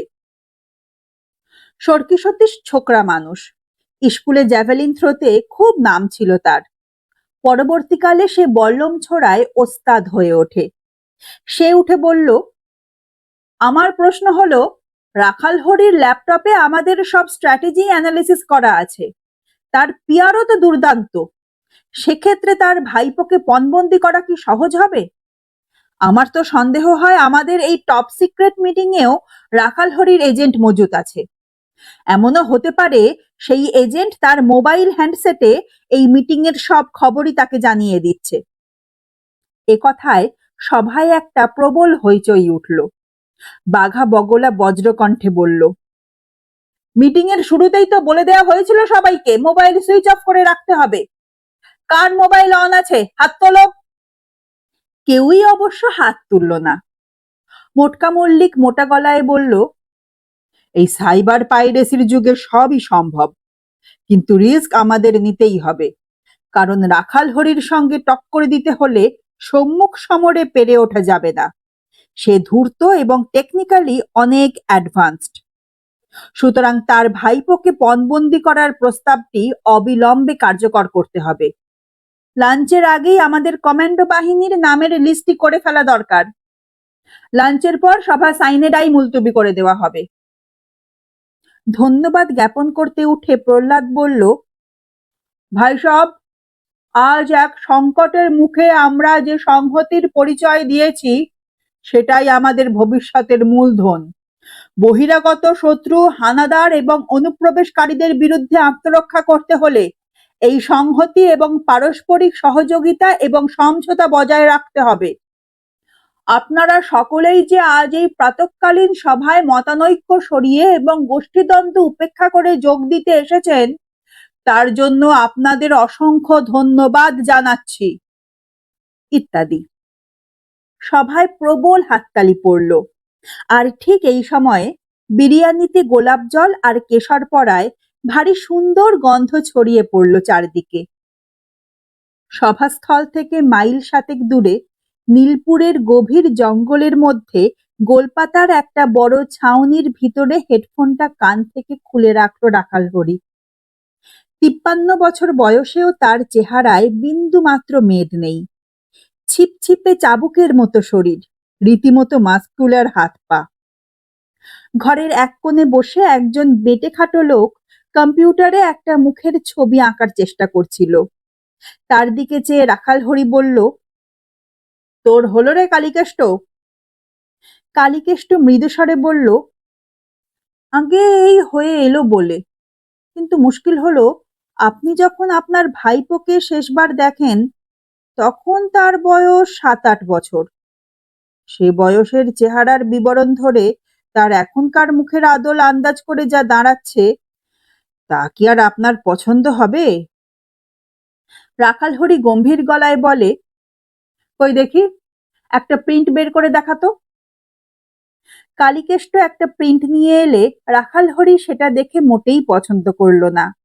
ভ্রু কুঁচকে চেয়ে বলল, না, আমার মতো হয়নি বেটা।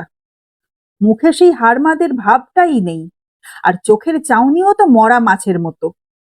বেটা ওর বাপের মতোই হয়েছে তাহলে। দাদা চিরকালই ভেরুয়া টাইপের ছিল।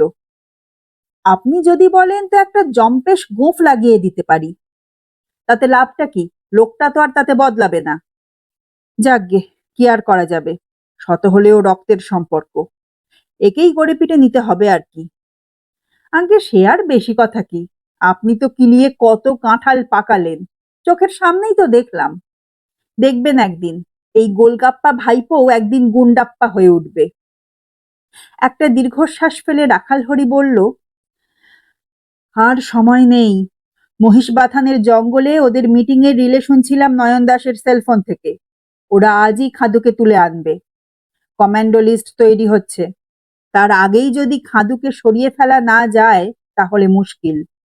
তুই এক্ষুনি হাবু, সনাতন, গদাই আর গাব্বুকে ডেকে আনতো। যে আজ্ঞে, বলে কালিকেষ্ট তাড়াতাড়ি বেরিয়ে গেল।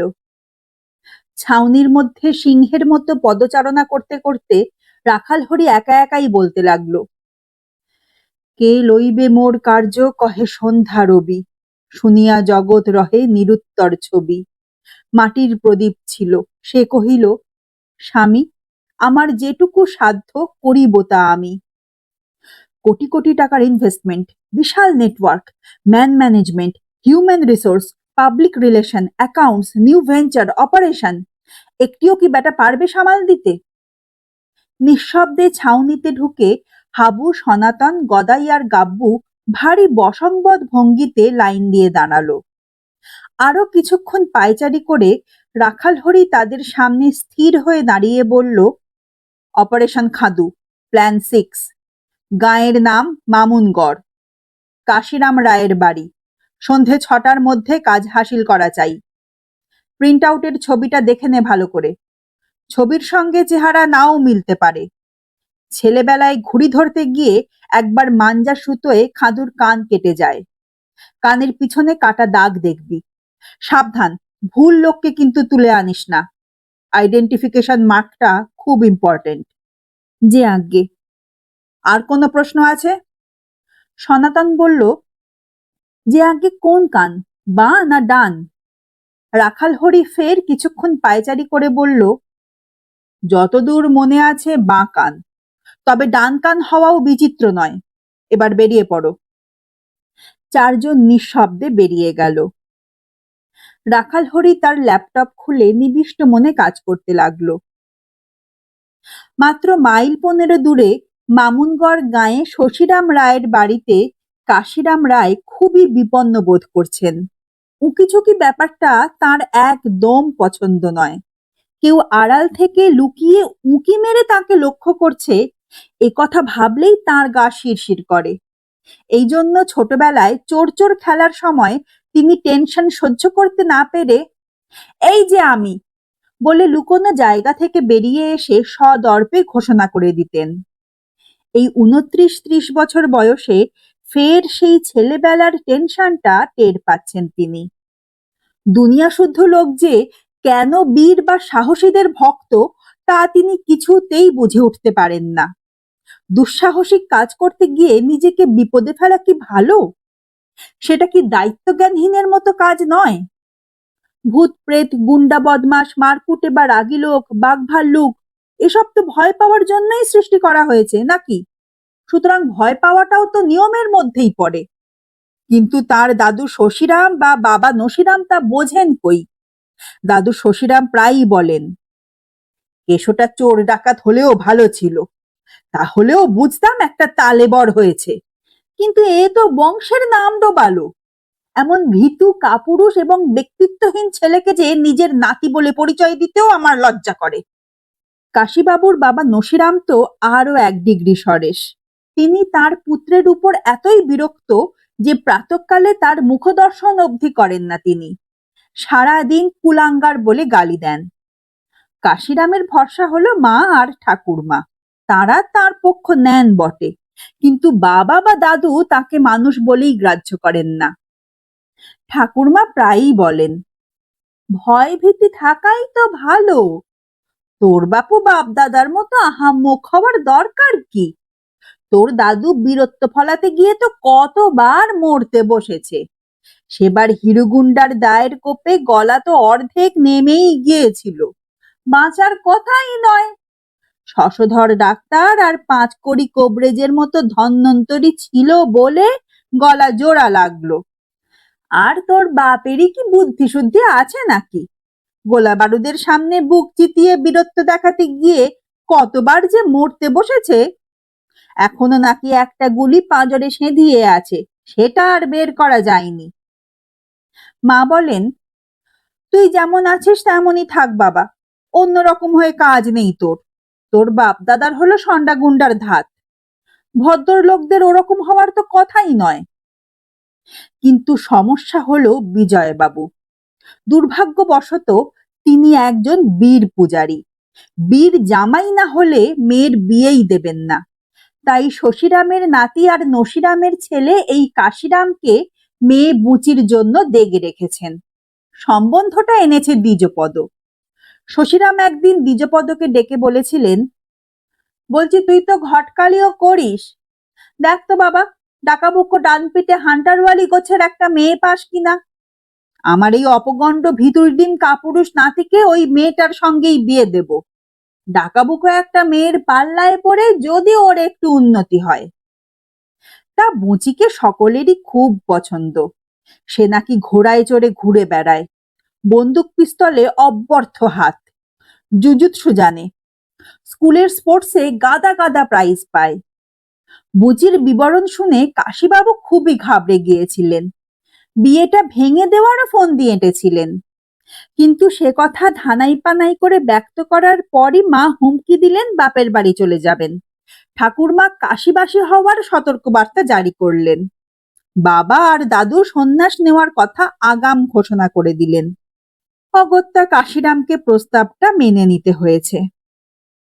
গতকাল থেকে খাদু গড়াই তাদের বাড়িতে বহাল তবিয়তে রয়েছে। কাশীরামের মাথায় আসছে না তার বাবা মশাই নশীরাম কেন খাদুকে একজন ডাকসাইটে ডাকাত বানানোর জন্য মেহনত করছেন। ডাকাত কি সমাজ বিরোধী নয়? ইন্ডিয়ান পেনাল কোড কি ডাকাতিকে বিধিসম্মত পেশা হিসেবে স্বীকার করে? কিন্তু নশীরামকে কার সাধ্য সে কথা বোঝায়? ওর গো খাদুকে এমন ডাকাত বানাবেন যে পরগনার অন্য সব ডাকাত জব্দ হয়ে যাবে। খাদু দিব্যি টেরে মুশে খাচ্ছে যাচ্ছে, দিব্যি ফুরফুরে মেজাজে বাড়ির মধ্যে ঘুরঘুর করছে। আর যতই খাদু গেড়ে বসছে ততই কাশীবাবু নার্ভাস বোধ করছেন। খাদুর জন্য যে এ বাড়িতে যে কোনো সময়ে রাখালহরি বা রাখালহরির প্রতিপক্ষ হামলা করতে পারে, এটা জেনেই স্তক কাশীবাবুর খাওয়া অর্ধেক এবং ঘুম সিকি ভাগ হয়ে গিয়েছে। তার উপর নজর রাখার মোটেই ইচ্ছে ছিল না কাশিরামের, কিন্তু দ্বিজপদ আবার ভয় দেখিয়ে রেখেছে বিজয়বাবুকে বলে দেবে। ঘন ঘন জল খেয়ে বার কয়েক বাথরুম ঘুরে এবং গোপনে একটু ডন বৈঠক দেওয়ার পর কাশীবাবু খানিকটা সাহস সঞ্চয় করে নিচের তলার একটেরে ঘরটার শিয়রের জানলার কাছে গিয়ে আড়াল হয়ে দাঁড়ালেন। তারপর অতি সাবধানে একটা চোখ দিয়ে ভিতরে দৃষ্টিক্ষেপ করলেন। না, ভয়ের কিছু নেই। দুপুরে মাংস ভাত খেয়ে খাদু দিব্যি মাদুরে হাতে মাথা রেখে ঘুমোচ্ছে। নজর রাখতে কোনো ভয় নেই। সবে বুকে একটু সাহস ফিরে আসছিল। ঠিক এই সময়ে খাদু তার দিকে না তাকিয়েই বলে উঠল, কাশীবাবু যে কি সৌভাগ্য, আসুন আসুন। কাশীবাবু ভারী অপ্রস্তুত। খাদু গড়াইয়ের মাথার তালুতে কি তৃতীয় নয়ন আছে, নইলে তাকে দেখলো কি করে? খাদু উঠে বসে তার দিকে চেয়ে লাজুক হেসে বলে, আগে আস্তাজ্ঞে হোক, বস্তাজ্ঞে হোক। কুণ্ঠিত পায়ে এবং উৎকণ্ঠিত মুখে কাশীবাবু ঘরে ঢুকে আমতা আমতা করে বললেন, তা বলছিলাম কি, তোমার কোনো অসুবিধে হচ্ছে না তো? খাদু চোখ বড় বড় করে বলে, বলেন কি মশাই, অসুবিধে কিসের? তোফা আছি, দোবেলা ফাঁসির খাওয়া খাচ্ছি, ঘুমও হচ্ছে মরার মতো। না মশাই, আপনাদের অতিথি সৎকারের নিন্দে কেউ করতে পারবে না। তা কাশীবাবু, মাতব্বরদের সঙ্গে সলা পরামর্শ করে এসেছেন তো? কাশীবাবু অবাক হয়ে বললেন, কিসের সলা পরামর্শ, আর কে মাতব্বর? খাদু ডবল অবাক হয়ে বলে, করেননি? সে কি মশাই, এই যে আমি একটা উটকো লোক হুট করে আপনাদের বাড়িতে ঢুকে পড়লুম, এটা কি ভালো হলো? তার উপর লোকটা এক সাংঘাতিক ডাকাতের ভাইপো। না মশাই, এরকম ঘটনা ঘটলে মুরুব্বি মাতব্বরদের সঙ্গে সলা পরামর্শ করাই তো উচিত। কি থেকে কি হয় তা তো আর বলা যায় না। দিনকাল কিন্তু মোটেই ভালো নয়। ভালো মানুষ বলে মনে হলেও আসলে আমি কেমন মানুষ, কোন মতলব আঁটছি, এসব খতিয়ে না দেখাটা আপনার উচিত হচ্ছে না। কাশীবাবু ফাঁপড়ে পড়ে বললেন, তা মানে তা কাল সকালে যে তুমি বলেছিলে যে তুমি ধর্মভীরু লোক। খাদু গম্ভীর হয়ে গলা নামিয়ে বলল, আহ, আমি বললেই আপনি সে কথা বিশ্বাস করবেন কেন? আজকাল কি কাউকে বিশ্বাস করতে আছে মশাই? ধরুন কেন, আপনার মা ঠাকরুনের গলার বিছে হারখানার না হোক 10-12 ভরি ওজন তো হবেই, আর আপনার ঠাকুরমা ঠাকরুনের বালাজোড়াও তা ধরুন 15 ভরির নিচে তো হবেই না। তারপর ধরুন আলমারির লকারে, সিন্দুকে, পাটাতনের উপর পুরনো ন্যাকড়ার পুঁটলিতে আরো ধরুন 1-150 ভরি গয়না তো আছেই। আর নগদ টাকায় কি কিছু ফেলনা হলো? বুড়ো কর্তার হাত বাক্সে সব সময় 10-20 হাজার টাকা মজুদ, আর কর্তা বাবার তোষকের তলায় তো টাকার হরির লুট। তাই বলছি, বাইরের অজানা অচেনা লোককে ঠাঁই দিয়ে যে আতান্তরে পড়বেন মশাই। কাশীবাবুর গলা শুকিয়ে গিয়েছিল। এ বাড়িতে যে এত গয়না আর টাকা আছে এ খবর তাঁরও জানা ছিল না। তোতলাতে তোতলাতে বললেন, তুমি এসব জানলে কি করে? হ্যাঁ, সে আর শক্ত কি, চোখ আর মগজ এই দুটো থাকলেই জানা যায়। কর্তা বাবারই কি আক্কেল বলুন? হ্যাঁ, দুটো মন রাখা কথা কইতেই উনি একেবারে গলে গিয়ে আমাকে খাতির করে প্রায় অন্দরমহলে ঢুকিয়ে ফেলেছেন। কাশীবাবু কাঁদো কাঁদো হয়ে বললেন, তাহলে উপায়? আমি বলি কি কাশীবাবু, আপনি খুব হুঁশিয়ার হয়ে আমার উপর নজর রাখুন। এই ধরুন আমি সারাদিন কি করি, বাইরের কেউ আমার কাছে যাতায়াত করে কিনা, ঠাড়ে ঠোড়ে বা ইশারা ইঙ্গিতে কাউকে খবর পাঠাচ্ছি কিনা, তারপর ধরুন আমি লোকটা কেমন, হাঁ করে ঘুমোই কিনা, নাক ডাকে কিনা। কাশীবাবু সোৎসাহে বলে উঠলেন, হ্যাঁ হ্যাঁ, দ্বিজপদ তো এসব কথাই বলেছিল। বলেই কাশীবাবু জিভ কাটলেন। এ হে, দ্বিজপদর কথাটা বেফাঁস বেরিয়ে গিয়েছে। সামাল দেওয়ার জন্য তাড়াতাড়ি বললেন, না না, তোমার কথা হচ্ছিল না হে, এই চোর ছ্যাচরদের কথাই হচ্ছিল আর কি। খাদু মাথা নেড়ে বলে, আহা, আমার কথা হলেই বা দোষ কি? ভালো লোক তো আর কারো গায়ে লেখা থাকে না মশাই, চোখে চোখে রাখাই বিচক্ষণতার কাজ। উঁকি ঝুঁকি মারারও কোনো দরকার নেই। সোজা এসে আমার নাকের ডগায় গেড়ে বসে বলবেন, তোমার উপর নজর রাখছি হে। কাশীবাবু অপ্রস্তুত হয়ে বললেন, না মানে মানে সেটা কি ভালো দেখাবে? তুমি তো কিছু মনে করতেও পারো। না মশাই, না, আনাড়ি লোকদের শিখিয়ে পড়িয়ে নিতে আমি বড় ভালোবাসি। গোলমেলে লোকদের উপর কি করে নজর রাখতে হয়, কি করে তাদের পেটের কথা টেনে বের করতে হয়, তার দু চারটে কায়দা আপনাকে আমি শিখিয়ে দেবক্ষণ। কাশীবাবু মাথা নেড়ে বললেন, হ্যাঁ হ্যাঁ, দ্বিজপদও এইরকমই কি যেন বলছিল। পাকা মাথার লোক তো বলবেই, তবে কিনা নজর রাখাও বড় চারটিখানি কথা নয় মশাই। আপনি হয়তো উঁকি দিয়ে দেখলেন আমি বাঁ দিকে কাত হয়ে শুয়ে হাঁ করে ঘুমোচ্ছি। ভাবলেন যে আহা, খাদু ঘুমোচ্ছে যখন ঘুমোক, আমিও গিয়ে তাহলে একটু গড়িয়ে নি। ব্যাস, ওইখানে মস্ত ভুল করে ফেললেন। ওই যে বাঁ দিকে কাত হয়ে শোয়া, হাঁ করে থাকা, এ সবই হচ্ছে নানা রকম সংকেত। ওর ভিতর দিয়েই কথা চালাচালি হয়ে যাচ্ছে আর আপনি ধরতেও পারলেন না। হ্যাঁ বলে মস্ত হাঁ করলেন কাশীবাবু। হ্যাঁ মশাই, আর শুধু কি তাই, যদি নাক ডাকে তাহলে জানবেন ওই সঙ্গে আরো মেসেজ চলে গেল। নাক ডাকারও আলাদা অর্থ আছে, যা আপনার জানা নেই। তারপর ধরুন আমি হয়তো বসে বসে হাই তুলছি, বা আঙুল মটকাচ্ছি, বা আড়মোড়া ভাঙছি, ভুলেও ভাববেন না যে আলসেমি করছি। ওই সবই হলো নানা রকম ইশারা ইঙ্গিত। আপনি যেমন আমার উপর নজর রাখছেন, তেমনি বাইরে ওই পাঁচিলের উপর বা ঝুপসি আম গাছের ডালপালার ভিতর থেকে দূরবীন কষে আরো কেউও আমার দিকে নজর রাখছে আর সব টুকে নিচ্ছে। কাশীবাবু এত অবাক আর বিহ্বল হয়ে গেলেন যে তার মুখ দিয়ে প্রথমটায় কোনো কথাই বেরোলো না। কি সাংঘাতিক লোকের পাল্লায় পড়েছেন তা ভেবে তার শরীর ঠান্ডা হয়ে আসছিল। অনেকক্ষণ পরে শুধু বলতে পারলেন, ওরে বাবা! তাই তো বলছি, আমি থাকতে থাকতে সব শিখে নিন। দিনকাল যা পড়েছে, চারদিকে চোখ না রাখলেই যে বিপদ।